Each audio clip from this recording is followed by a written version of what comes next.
Hey guys, this is Jon and Austin, and welcome to another episode of the Meatgistics podcast. So to kick things off, earlier today, I put a poll up on our community section of YouTube asking for the YouTube community, who is nicer? Not who is better, who you like more. Who do you think is a nicer person, Austin or me? I don't know how this is even close. Like, you don't really think you're a nicer person, though. I'm clearly a nicer person. I don't know about that. Well, the community doesn't know either because it is literally 50-50. Usually it'd be like, 51, 49, something. But no, exactly half the people have voted for you and voted for me. That's ridiculous. Is this part of our continued feud over like little changes on Meatgistics to like poke at the other person? No, you haven't found, nor has anyone, to the best of my knowledge, found the ones that I put in there. Oh, really? Mm-hmm. How sure are you? When was the last time you checked? I changed what you changed about me within like 5 seconds of you putting it in there. Did it tag you? I'm not telling you how I found it. I know it tagged you. When posts are edited, I get notifications on things. And so I was like, oh, Jon, you trying to be sneaky. I wasn't going to say anything. I was going to wait and see how long it took for you to notice. Oh, it was going to take me forever because I've been waiting for somebody to notice. Yeah. So, Jon, I don't even remember what I started with. So we'll start with this one and backtrack and get there. Hopefully I'll remember. But Jon changed the conversion chart. No, not the conversion charts. The FAQ page. And the troubleshooting document to include like a fifth line item on a few different ones. That's like, you could be having wrinkled casings if 1, 2, 3, 4, number 5, Austin made your sausage, something like that. Don't let Austin make your sausage was the fix. But that was in response to you making my image the downvote button. Yeah. So let's not act like you didn't start that. Oh no, I'm pretty sure I started this whole thing, but once it started, I don't lose. I'm scared. Really? How was the week of veganism? That's different. I'm pretty sure it's the same. All right, I just looked through there real quick and I don't see any changes. So that means that you made it like difficult to find. Oh, well, no, I didn't put anything about you in there. Oh, you just took it out? Uh-huh. Oh, that's not much fun. Unless there is something in here and you're just telling me you didn't. No, there's not. Promise. Okay. All right. So good chance to talk about the Meatgistics troubleshooting document. If you have some sort of weird problem with almost any meat product you're making, you can come here, find what your problem is, what product you're making, and then we have potential causes of it and what can be done. Now, sometimes nothing can be done on that product. It's just what you could do next time to avoid that product. There's a couple, though, that you can still fix sometimes. It's super helpful, though. Like, I don't know how long we talked about putting that out, but that's like a lot of information over the years going, okay, so-and-so had this, so-and-so had that. We're kind of figuring out what are the most common things. Yep. And you putting that out there now, like that's super helpful for a ton of people. So, at last time I checked, which is right now, it has 7,600 people have gone to it. So not bad. Not too bad.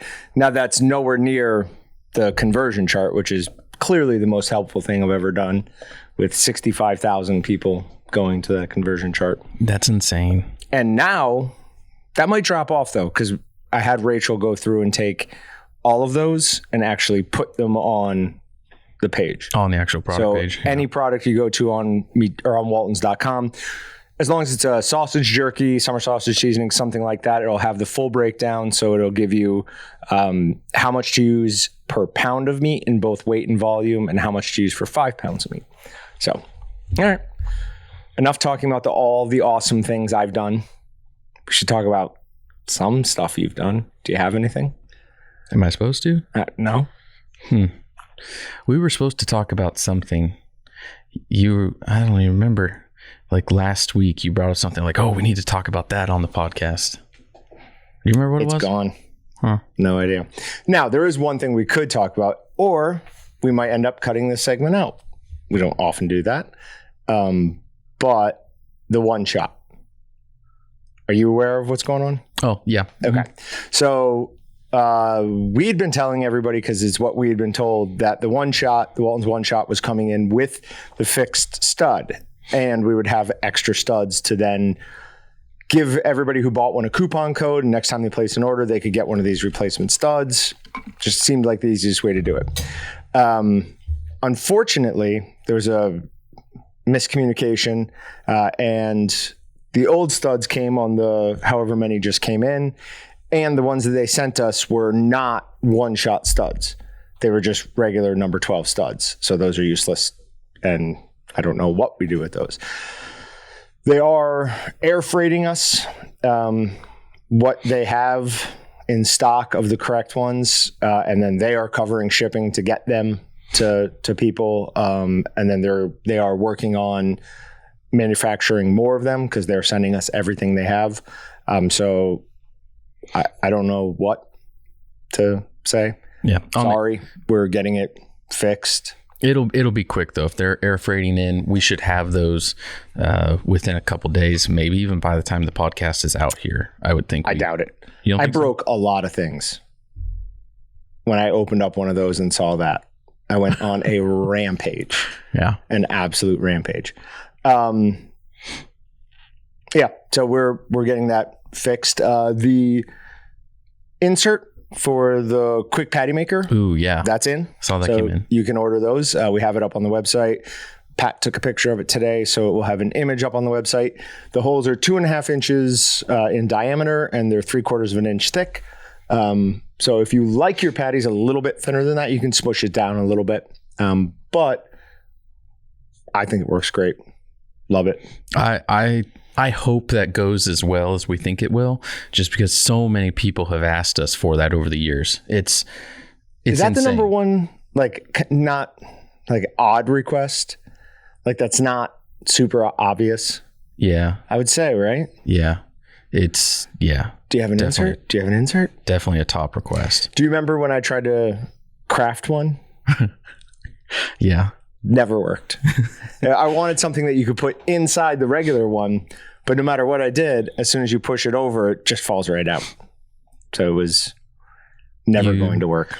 The only way I could think to do that would be to like drill out a couple little holes in the side, and whatever you put in there could then like, whoops, hit the microphone, latch into it. I don't know. But now we have the insert, doesn't matter. But right. But no, if you did that way, because I thought of that, but then when you take it back out, when you go to use it again, it's going to shoot into those holes.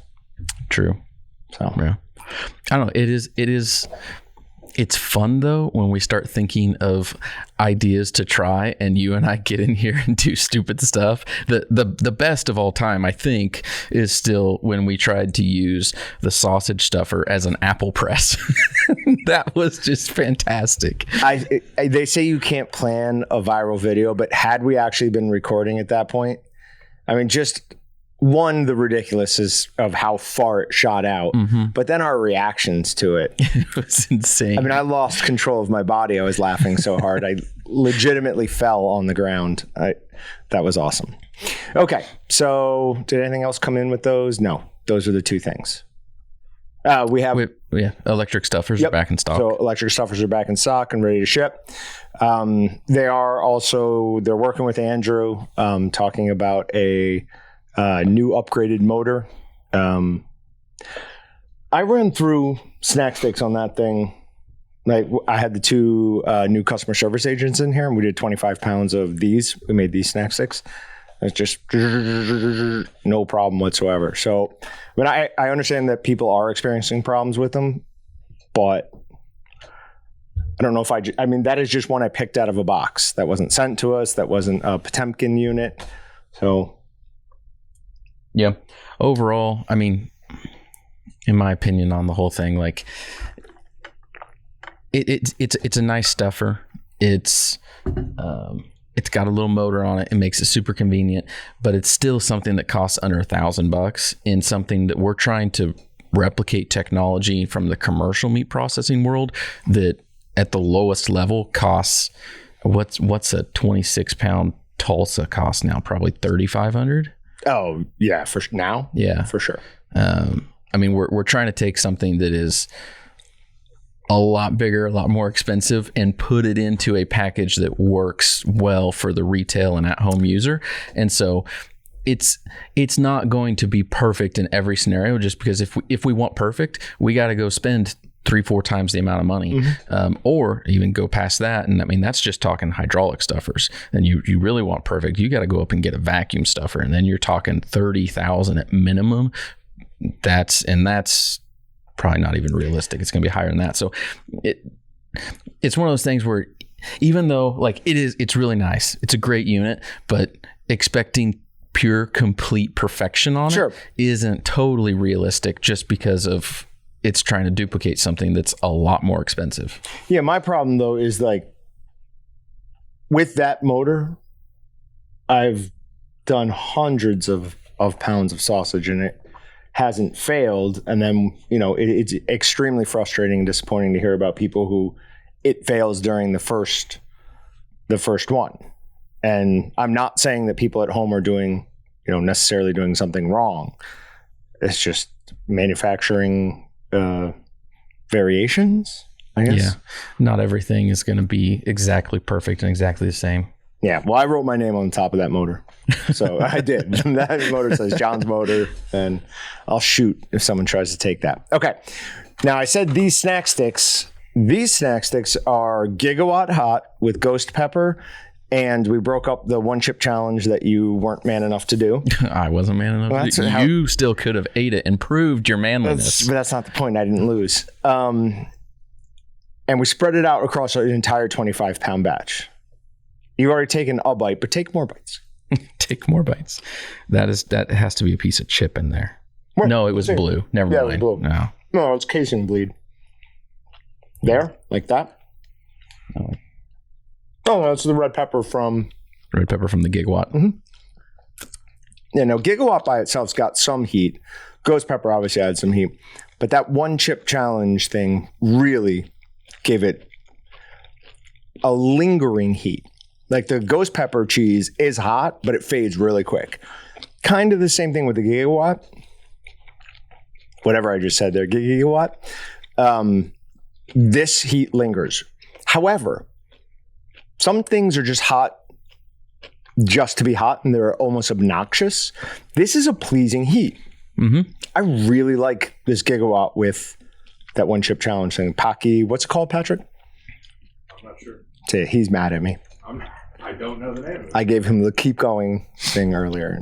So I ate 2 pieces of that. I think that's all I'm going to eat because I'm pretty sure I feel it burning in my stomach. It is warm. Mm-hmm. It's weird because it's not overly hot and spicy, but it's a solid heat. It gets all of your mouth. It's not like tip of the tongue heat. It's not back of the throat heat. It is all of it. It just sits there and just kind of burns. Now imagine taking all of that spread across 25-pound batch, condensing it into one chip. Now I don't know if I said this. Have we done a podcast since we did that? I don't think so. As I was showing them how to empty the mixer, right? Because we crushed it up in the pestle and then put it in there. Do you wear gloves doing that? Nope. Okay. Nope. So as I'm clearing the mixer, I use the scraper, pull out the last little bit, and right in there is just one line of blue. And the seasoning, or these chips are like just bright blue. So I use the scraper and I kind of try to pick it up, but instead I just like jam it further into the meat. So there is one bite in here that somebody's going to have some problems with. Yeah. Is this the same thing? I want you to try that. Tell me if you can figure out what that is. That has no heat to it whatsoever. Okay. So these were snack sticks that I must have finished at the end of the day because they were in big, long backpacks with no label, no nothing on them.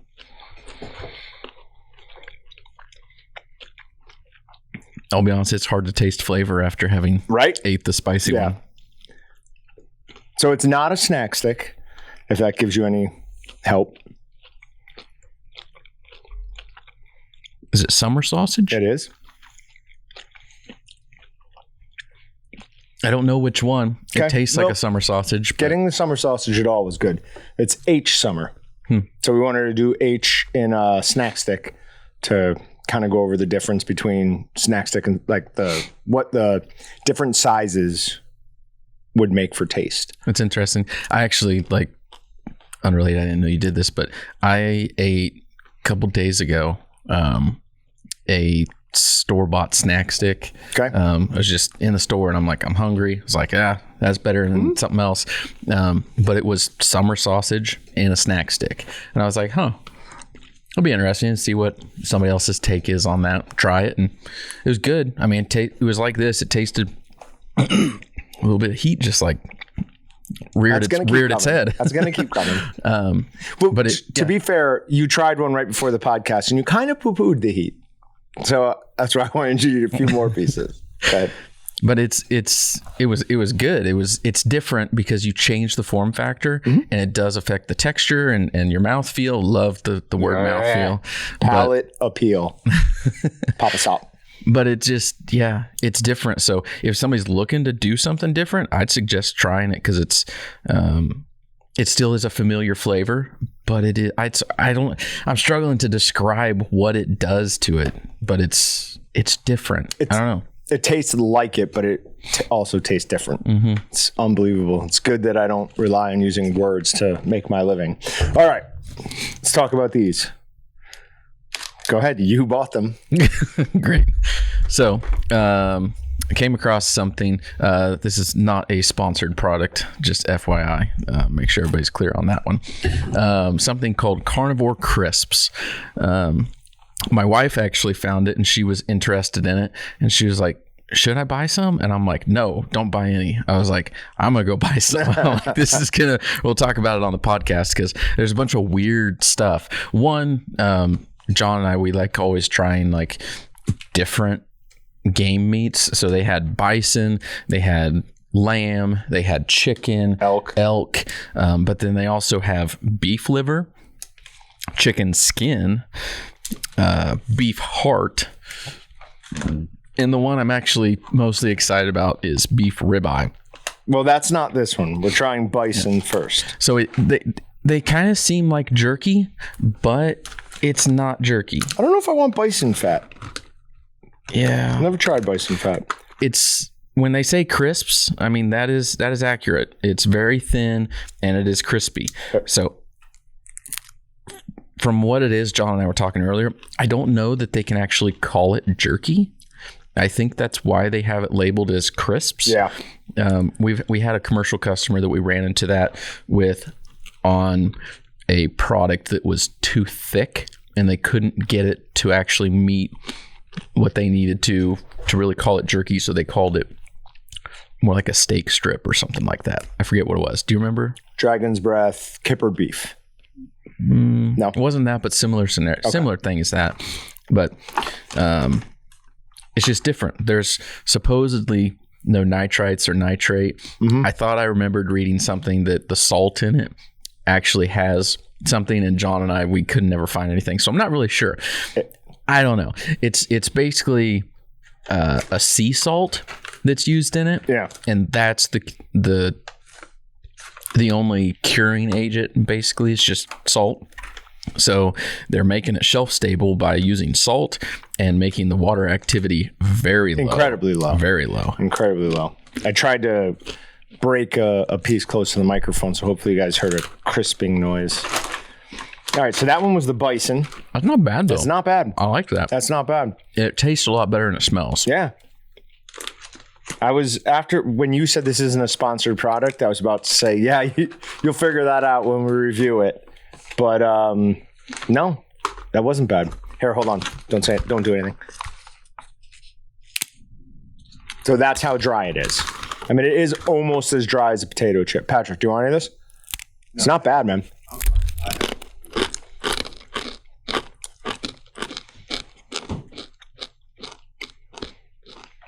I like the elk one less. A little gamier. Are you picking up anything you hate? Because it almost has like a soy sauce flavor. But you would alert on that immediately. Supposedly, there shouldn't be any seasoning in it. Okay. It should just be salt. Yeah. I mean, they're labeling. This is a product they're selling to the public, so the labeling has to be correct. It says bison, purified water, real sea salt. Yeah. I'm not a fan of the elk. Not as good as the bison. No. All right, you want to try some crisps beef liver? No, but I will. That's really dark. Extreme. Well, I mean, it's liver. Liver's good for you.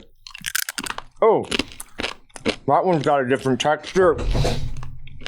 I don't like that. Huh. Nope. I'm gonna put that one in the break room. Oh, there. That's really the liver's really coming unpleasant. on. Liver's coming on real strong. I don't like it. Oh my God, I don't like that. If you like the taste of liver, you would like that. Don't spit it out. Be a man. That got heavy. It started out just kind of crispy and different texture, and then it's like in my nasal passages right now. Oh, That liver flavor is just overtaking everything. How about some chicken skin? the bison's gonna be the only good one. Yeah. Oh, jeez. You can. Dog food? I don't know. It looks like it's for human If consumption. you guys are eating dog food, this is the best episode ever, I think. Doesn't say for dogs. But the dryness of No, it. it says add cheese to the crisps to make your own keto nachos. Dogs love cheese. Dogs do love cheese. Not as bad as the beef liver. I still just taste beef liver. It just tastes like dried out chicken skin. Yeah. I mean, from a roasted chicken. That's not bad. Yeah, I think I like that almost as much as I like the beef or the bison.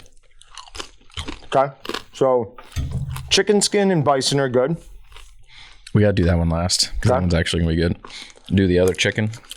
Watch that one just be terrible. The one Austin's excited for is called crisps beef ribeye. And this is just chicken breast. You can see like the striations and stuff in the meat. Non-offensive.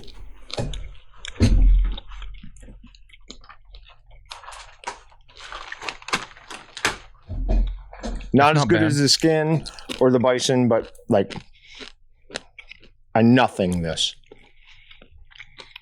Yeah. I don't like dry chicken. It's too dry. But I mean, that's kind of the point. If you're going into the backcountry and you're just worried about calories, not a bad thing to grab. Yeah. Calories for the price probably wouldn't be worth it.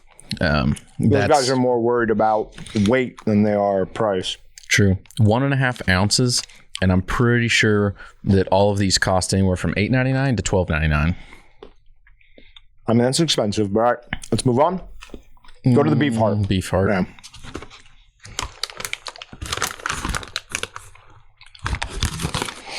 Doesn't smell I'm good. still getting liver. It doesn't smell good. Should I be worried about the fact that there was fat on this heart? Probably not. Unhealthy beef. It's got a fatty heart. Eat it. Come on. Talking about being a man and not eating a one chip challenge. You can't even eat a little bit of a heart.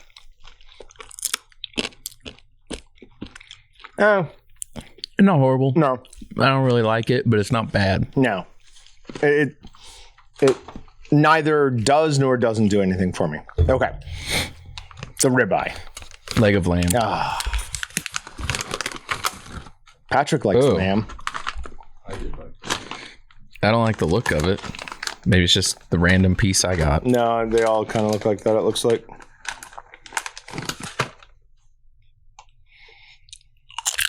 Oh, very drier. Very dry. So you've just been taking a single bite and putting yours over there. Not all of them. Yeah. 4 of them. Well, I've been eating all mine like a big boy. What about that one and that one? That's the fat from the bison. That's the chicken skin that I'm still planning on eating. I like that one. Oh, All right, okay. let's go to the ribeye. I gotta clear my palate for this one. I still have some sorbet in there from when we did something.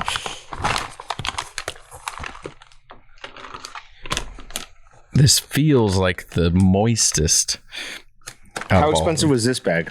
Were they all the same or no? They were all $8.99 to $12.99. Okay. Oh yeah, this one definitely has more moisture. Ooh. Not more tender. Oh, not more tender? No, a lot more tender. Yeah, for sure. Oh, I could get down on that. Oh yeah. That's good. That is good. That's the one. The amount of moisture that gets taken out of this, though, still. You probably take a 16-ounce steak and you would turn that into like 4 ounces of jerky. Yeah, probably. But then you take a 16-ounce steak, make it, let's just call it 4.5 ounces of jerky. You get 3 bags out of this that you're charging $12.99 for. And your only ingredient is salt. So you're not paying for seasonings. Some of these would be a lot better, though, with some seasoning on it. Let me re-clarify that. Almost all of these would do better with some actual seasoning on it. Take out the word almost, because even that would be better with some seasoning on it. Yeah, like even on the ribeye, I mean, you need a little garlic, a little onion, a little, like a little bit of something extra to it. So what's their thought process, you think, behind not adding anything? Do they want to do something that's just like unquestionable, paleo, keto, whatever they're going for? Yeah, I mean, they call out grass-fed, so things like that. I think gluten-free, 0 sugar. I think it's meant to appeal to people who want like a very, very minimal label. Somebody following like the carnivore diet would be able to do this just fine, which has always intrigued me. I can't do it because I need to eat cheese still. I've told you I will do a month or whatever on carnivore diet if Walton's buys me all the meat I want. I don't know. That's an expensive endeavor. I will do it. Yeah. We'd have to find a way that how are we going to market it and what is it going to do? What's the cost? And it comes out of your budget. So. Yeah, I don't like that idea. I'd only do it if you paid for it personally. Either way, if the company pays or I pay, it's still for it. That's like the topping.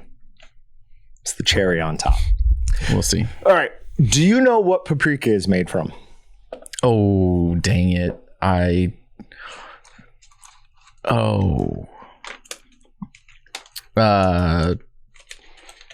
Like bell peppers, chili peppers, red peppers. Okay. Is that your answer, that it's a combination of those peppers? It can be multiple different peppers. It may not, if you buy paprika, it may not be multiple. You may get one, but I was reading something about this like a month ago. Oh, okay. And I think I'm trying to remember. I don't know if I am 100% accurate, but I want to say there was multiple different peppers it could be. But so what I saw in it was that it's dried red peppers. And I think people think of paprika as like adding a spice, like a spiciness to it. It does not at all. It's not meant to really add any flavor. Like it's mostly just coloring. Mm-hmm. So I wanted to stump you there, but good job. Well done. Was that on the deal? I put it right at the top. What is PAPR made of?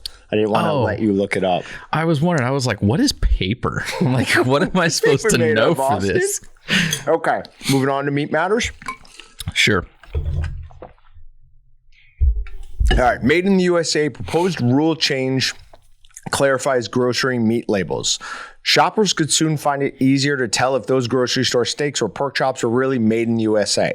Federal agriculture officials on Monday released new requirements that would allow labels on meat, poultry, or eggs to use that phrase or product of USA only if they come from animals born, raised, slaughtered, and processed in the United States. That's a sharp change from current policy, which allows voluntary use of such labels on products from animals that have been imported from a foreign country and slaughtered in the U.S., but also on meat that's been imported and repackaged or further processed in the U.S. Got through that entire paragraph without any misspeaks. Win. Interesting. Yeah. I don't remember. I got to look it up. When. If these weren't so expensive, these could be in my regular diet. The bison, the chicken skins, and definitely the ribeyes. So just doing a quick Googling, I was going to say many years ago, I remember like a big deal about country of origin labeling. Cool. Probably and that in the was Trump years. That was a big thing. I mean, it affected big guys, small guys, everything across the industry. And that, I think, was from around 2009, give or take. January 2009, final rule implementing mandatory country of origin labeling. So is that in conjunction with, is it an addendum to, or is it just the agriculture or executive people just saying, this is what we're going to do now? I don't know. But I have a feeling if they do make a change, that's going to make waves in the industry. I would imagine. Because mandatory cool labeling did make waves throughout the industry. Well, it does say more than 40% of shoppers said they look for the USA label when buying meat. Do you? No. Neither do I. I don't know if I should say this, but I don't know that I really care. Like, when I go buy meat, I look at the meat, and Right. I look like the weirdo that's got like all the steaks pulled out, and I'm like, okay, which one do I want? And I'm like sitting there for like 10 minutes, and all of a sudden I look behind me, and there's like 5 people trying to get into this. So area. I got asked at Sam's what I was doing, and I was taking a picture of those strip steaks because of the beautiful marbling in them. Yeah, it looks awesome. Right? I almost bought those. I was like, but I don't need them. But yeah, he's like, what are you doing? And I'm like, these have great marbling. I'm taking a picture of them. Like, what do you think I'm doing? So yeah, we're the weirdos who pay way too much attention to meat, but apparently don't care where it's from. Yeah, I more care about the perceived quality of it than, which I don't know. Maybe if beef in the U.S. is a typically higher quality, then I may just gravitate that way naturally without even looking at where it's from. If that's just how it is, which I would assume that beef from the U.S. is usually at least fairly decent, unless you're talking like Japanese Wagyu or Kobe or whatever your different, which I'm not usually like, paying for. fancy stuff is. But yeah, I don't go pay for that. Maybe it's because we're obviously in the U.S., so I see meat, which is if I see a fresh steak, I'm just assuming that's obviously from the U.S. Like, I'm not thinking, I wonder if this was imported from Brazil or Australia, which would be the two countries that are probably most likely. Yeah, but other than that, I don't think it really bothers me one way or the other. All right, can't say much about this because it's behind a paywall, but I did take some of the information from it. Keano's latest role, fungus-killing bacterial compound. The keanomycins, which is what they legitimately named this peptide, keanomycin, that will kill fungal pathogens. They're a bacterial compound that specifically targets certain types of fungus. It targets Botrytis cinerea, specifically, which is a nasty bug and infects over 200 plants. So it's awesome that they've come up with a peptide or something that will attack that, and we can use it as antifungal on crops. But what happens when it's eaten all of that specific fungus and then wants to mutate and go to other things? Someone has to get the science community under control and be like, hey, stop doing these things. Yeah. We talked about it a couple of years ago at this point. They made a mushroom or a fungus of some kind that eats plastic and breaks it down like to nothing.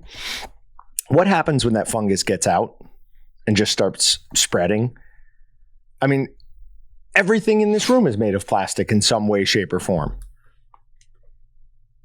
Yeah, I mean, you would potentially have a very large problem on your hands. All of our microphones fall apart. All of our computers, the camera, all of that is made from plastic. Don't think it's a great idea to go ahead and come up with a wild animal. Well, is a fungus an animal? What is a fungus? I would say no. It's like a mushroom. Yeah, they're their own thing, aren't they? I think they're still it's not fungus. Flora or fauna? I don't know. Whatever. It's not a great idea to come up with a living thing and just turn it loose. All right.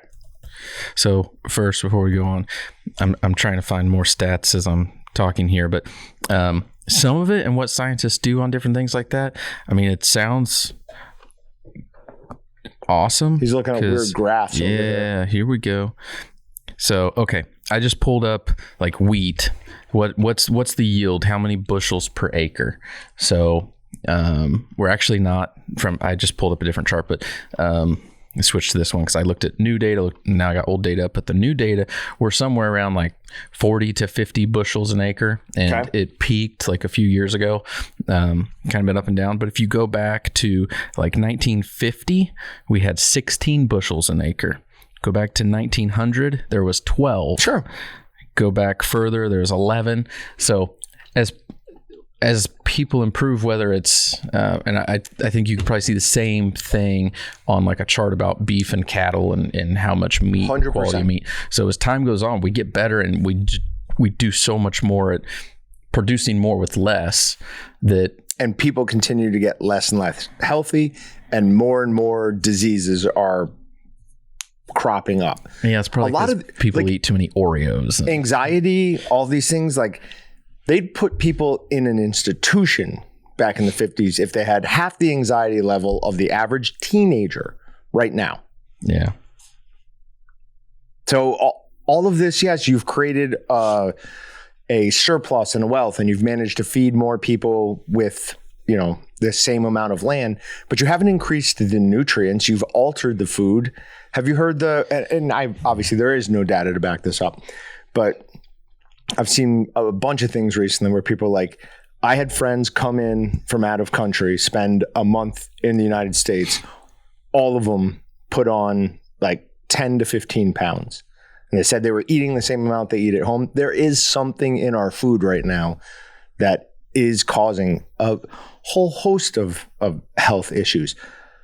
I know I joke around about how I eat a lot of beef and a lot of steak and whatever. I don't eat enough to be as overweight as I am currently. I cannot lose weight. The only thing that seems to be working is cutting out anything that's been cooked or processed somewhere else and only relying on things that I'm 100% cooking myself. Yeah, I don't know. They're coming to get us. To each their own on that, because it's, I think it can be done. It's just, I don't know. Everybody's different.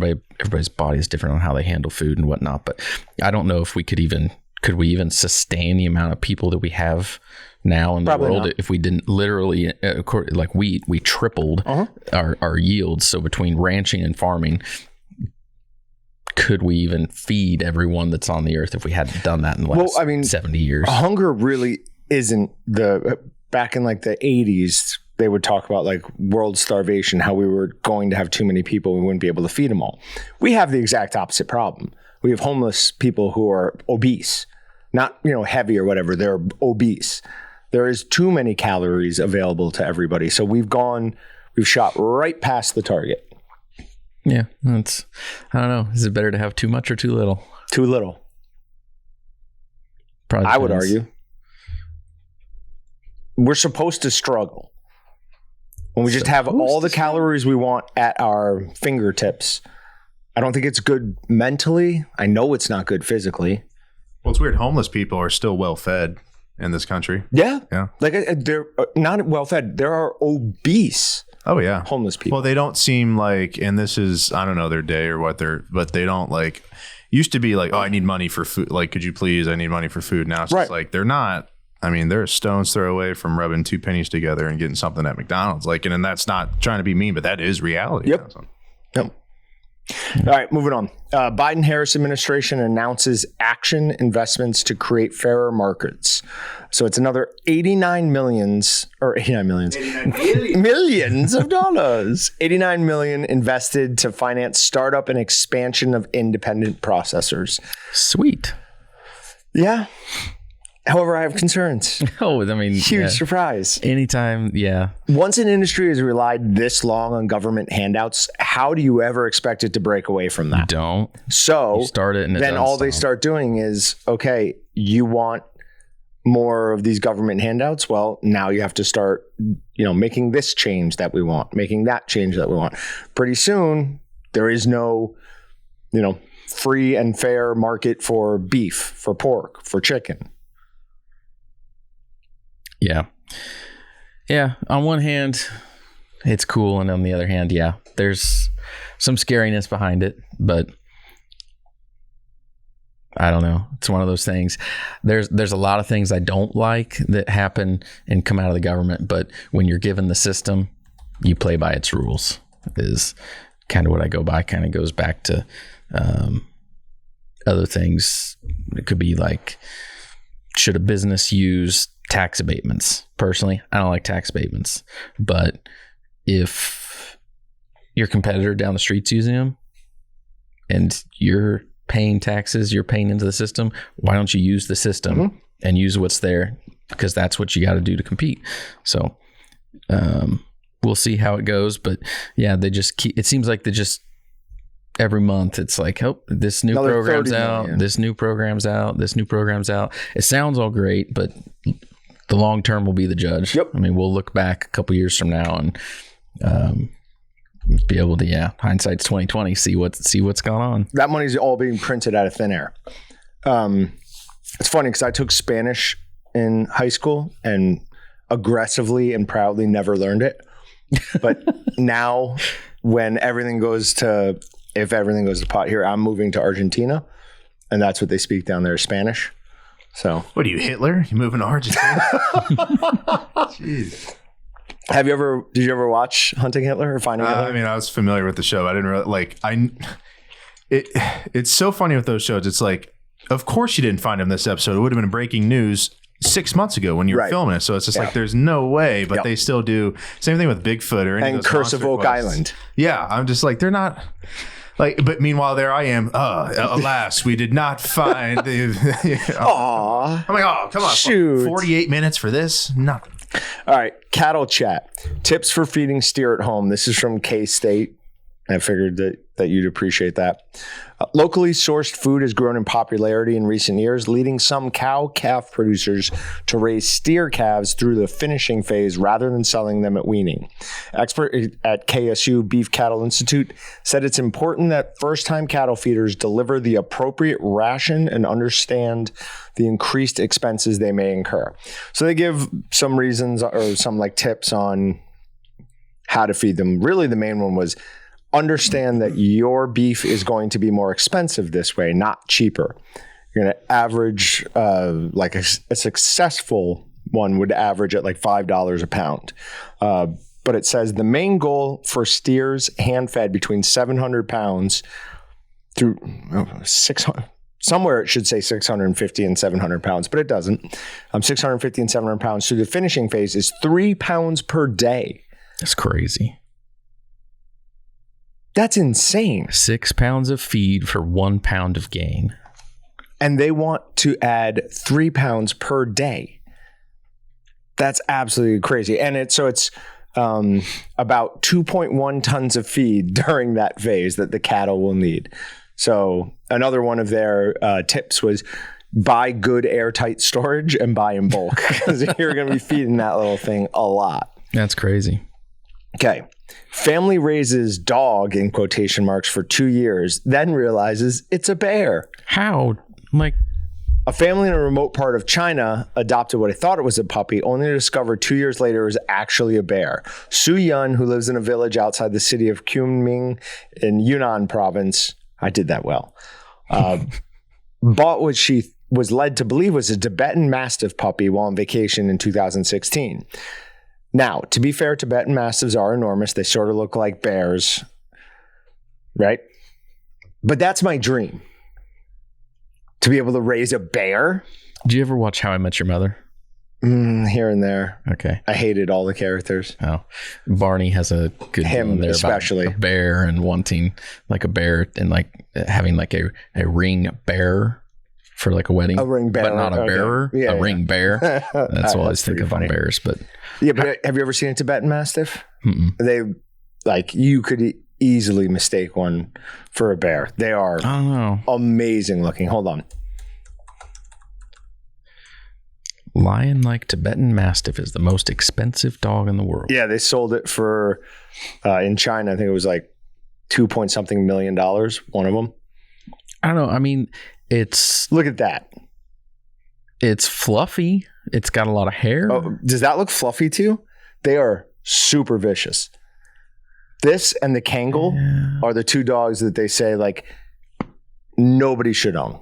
Like unless you have the Kangal, especially, they're like they say for 0.1% of the population, it's like the best dog ever because it bonds with one person and all it wants to do is run around and protect you and your livestock.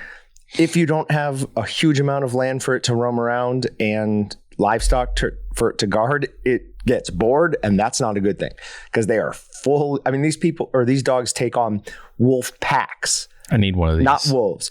Kangal has the strongest bite of any dog. I think it's even stronger than a wolf's, and they just want to bite things. They're awesome looking. To be honest, my old dog Saddle sounds like a miniature version of that dog.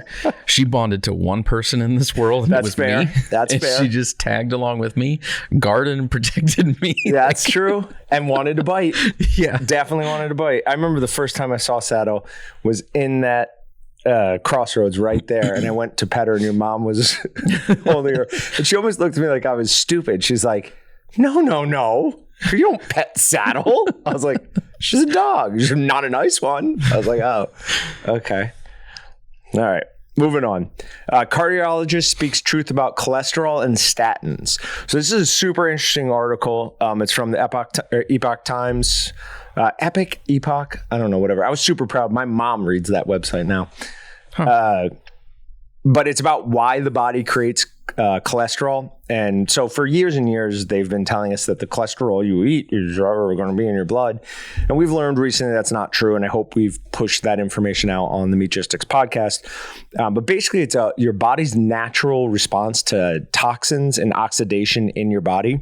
So if you have high cholesterol and you take a statin and don't make any other changes to your daily routine or what you're putting in your body, there's a really, really high chance of you developing cancer.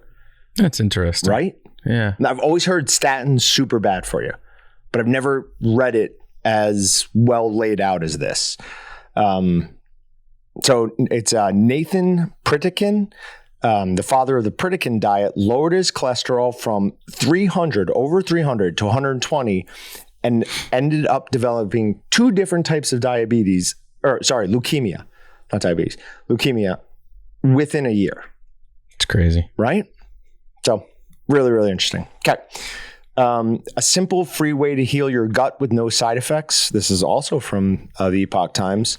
Now this says meditation is the key. Very interesting because when my wife was getting ready for her fitness competition and her hormones got out of whack from getting her body fat so low, that was the first thing the coach she was working with had her do. She'd wake up in the morning. As soon as she woke up, she'd go out into the living room and meditate. So just sitting in silence, focusing on her breathing for I think 5 to 10 minutes. And that absolutely worked. It was the most positive probably she's ever been. Well-centered, well-grounded. So in my response to your doing vegan for a week, I'm going to try this for a week. I'm not going to try until I get back from Rendezvous, though, because I don't want to try that while I'm getting ready for that or have that going on.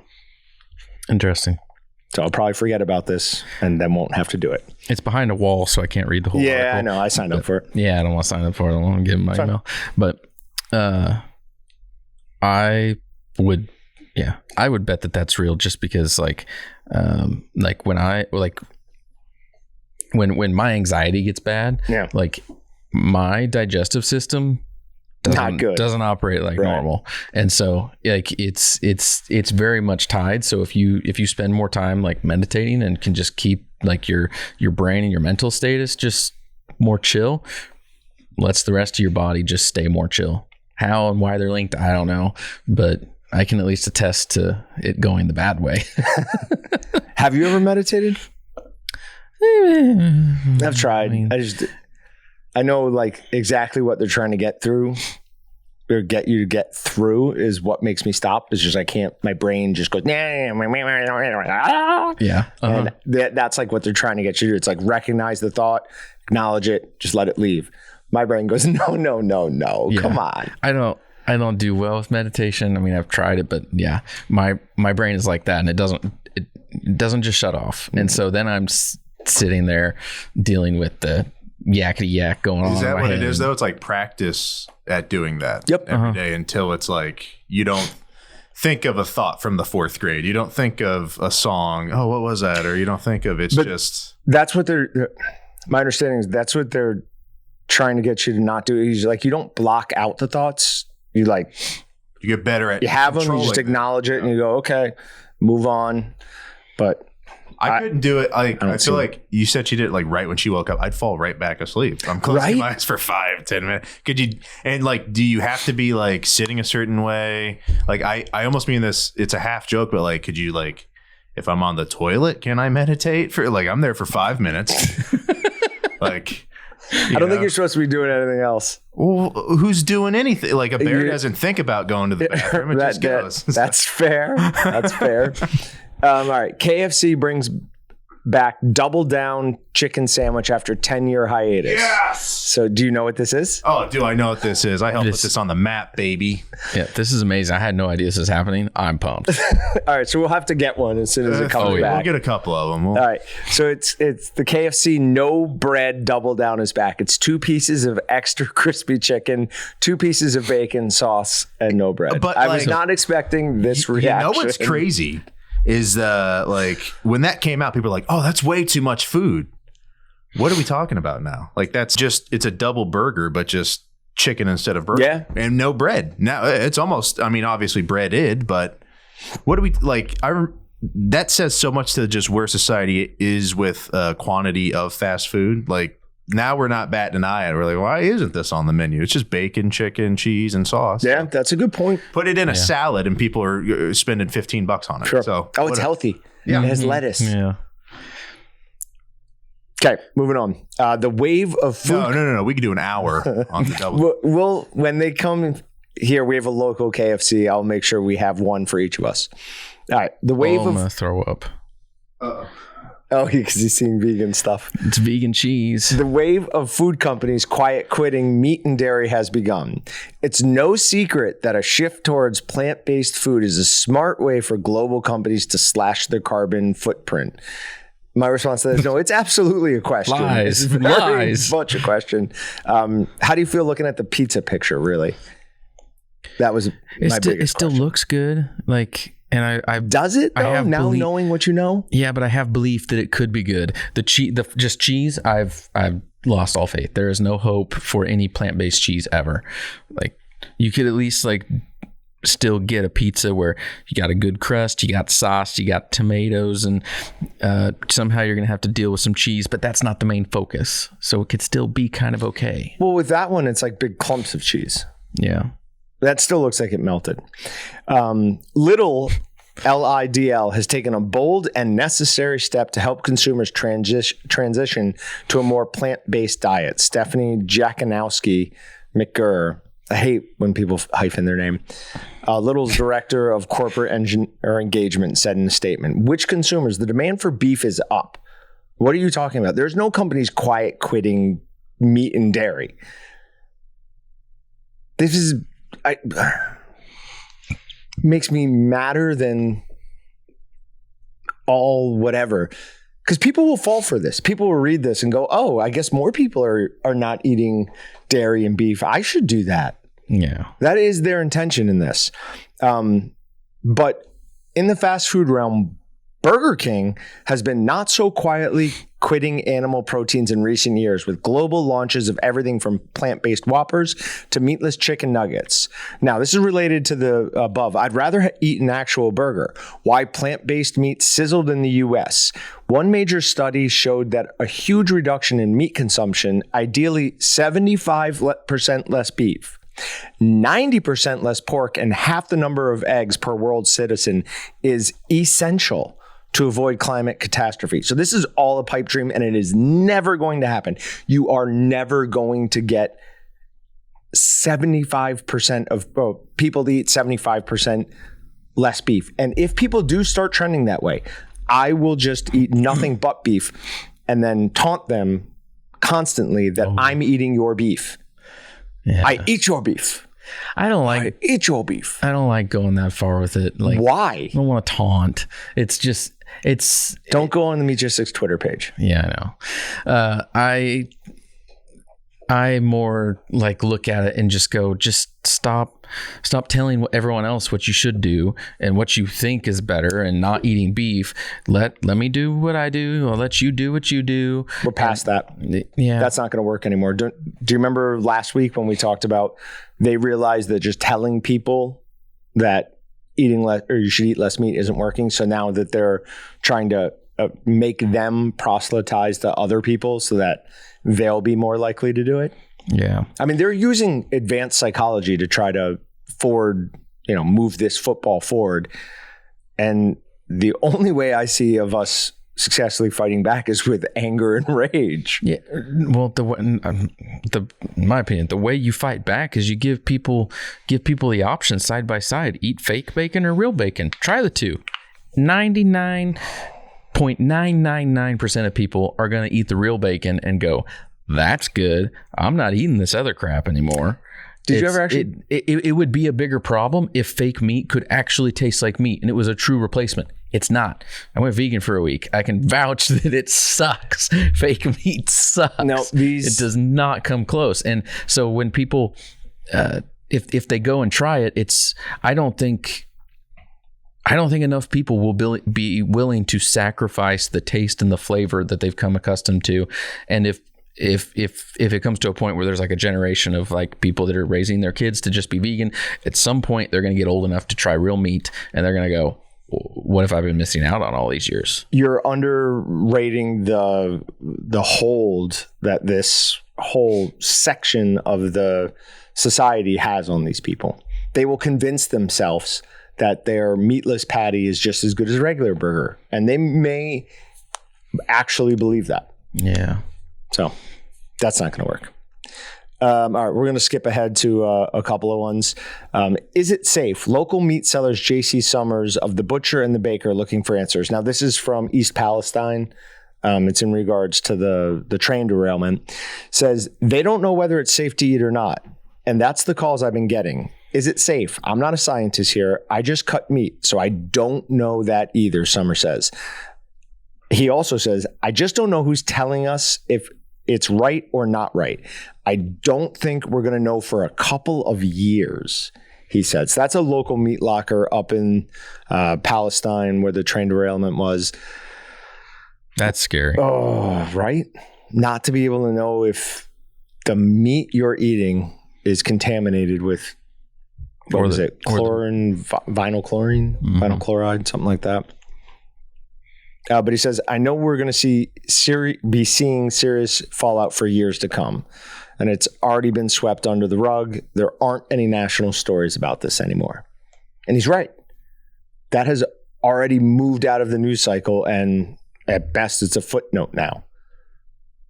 Until, hopefully, it doesn't happen until we start seeing major health issues from it. Yeah, hopefully not. Meat, dairy, and rice production will bust the 1.5 centigrade degree climate target, show study. You skipped cocaine hippos. We're going back to it. I don't care about this story, but it's interesting that rice is starting to be included in these climate alarmism.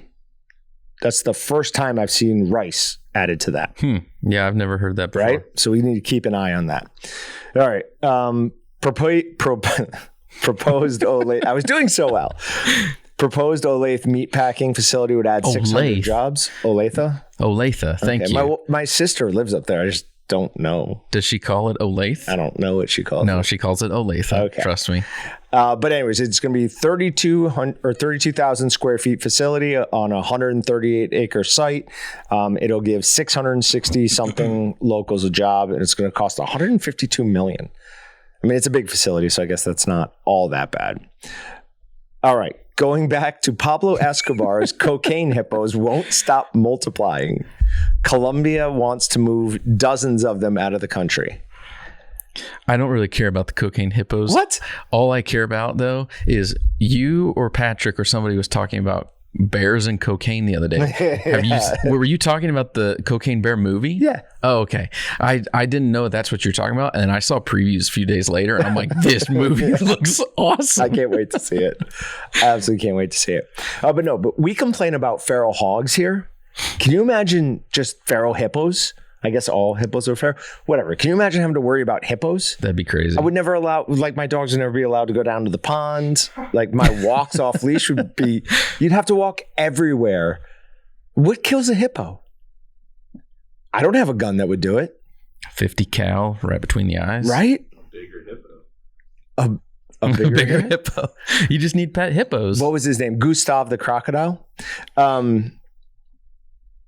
Click on the other story that's in there. Just so you can see it. It's the man mauled to death. This guy found an orphaned hippo, raised it, played with it, loved it. I think he even bottle fed it. And then one day it just killed him.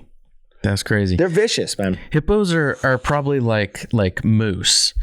Like good most of the time. You wouldn't think like that where hippos are. I assume mostly Africa. I don't know if they're anywhere else. But well, now they're in Colombia. Oh, but other than that, yes. Yeah. They're like you would think, of all the animals out there, that's not like one of the most dangerous ones. Right. And like in America, even the moose, there's a lot of them out there. They're not that dangerous. No, moose kill more people in America than like any other animal. And hippos, super dangerous. They just don't look, because they're not like aggressive looking. A bear with huge teeth. Oh no, they have huge teeth. Those tusks they have, but they just have their mouth closed all the time. Yeah, I know what you're saying. So look at the size of this moose. I saw it's a big old boy. Listed as moose on steroids. I mean, I don't know what you would call that part. Its front arms are the size of bigger than my legs. That's absolutely ridiculous. Oh, I bet they're bigger than your torso. Yeah, that's probably true. Well, I mean, maybe bigger than yours. Okay, two other things. FDA, 2 more eye drop brands have been recalled due to risks. And about a year ago is when my vision really started going. And I was using eye drops at that point because we were deep in the middle of the website stuff. And I was just staring at a computer screen all day. I got to try and find one of those bottles of like the fake tears I was using and see if I might be... what do they do with the class action lawsuits? Where I might be entitled to blah, blah, blah. I more prefer like wearing like glasses. I don't need sunglasses, or sunglasses. I don't need like reading glasses, eyeglasses, but I'll wear like sunglasses, even if it's not like bright. Right. Or I do have a pair of like computer gaming glasses. It's just like having like something there. Some of it helps with just like keeping air from like rushing across, drying your eyes out, things like that. Do you not blink Cut down much? Glare. I don't know. I don't think I've ever paid attention to whether you blink a lot or not, which must mean that you blink a normal amount. Sure. Because I think I would notice if you either blink too much, and now you're blinking a lot. No, you wouldn't, because you blink, and you would just assume that you blinked at the same time. I can't tell. Is he saying that I blink a lot? I don't know. Can't tell. All right. Hershey's unveils plant-based Reese's Cup chocolate bars. As soon as those come out, we're going to have some in here, and we'll give them a try. Did you see the other thing with Hershey's? Yeah. Did you see what Daily Wire came out with? I did. She, her, him, her chocolate bars. One has nuts. If we have to tell you which one's which. You don't want to buy these. And their website they set up for was IHateHershey's.com. Yeah. It's just so petty, but awesome. Yeah. Okay. The last thing is record prices. Depends on what cattle you're selling. This is from Beef Magazine. So the 5 area district fed steer price for January 2023 averaged $156.30 per hundredweight, a figure more than 40% higher than just 2 years ago. Now, feeder steer in the 600 to 650 pound range, that's where I was looking for that number earlier, have seen a 30% increase in price from January of 2021 to right now in 2023. So, I can't remember his last name, Bill Bill Bullman. I can't remember his name. I don't remember. We should get back in touch with him and see if he sees this as a lifeline to the industry or not. I'll reach out to him. It'd be interesting. Yeah, they're done. All right. Anything else? That's all I got. All right. Are we going to have an episode next week? I'm flying out Thursday, so yeah, we probably will. Oh, you're flying Thursday? Yes. Oh, okay. I don't know. I guess we could. Yeah, I'm only gone Thursday, Friday. I'll probably take Monday and maybe even Tuesday off. I don't know yet. Okay. Cool. Thanks, everybody. Thanks for checking out the Meatgistics podcast. To shop everything but the meat, head on over to waltons.com. To get your meat processing questions answered by experts and enthusiasts alike, head on over to our online community at meatgistics.com. Waltons, everything but the meat.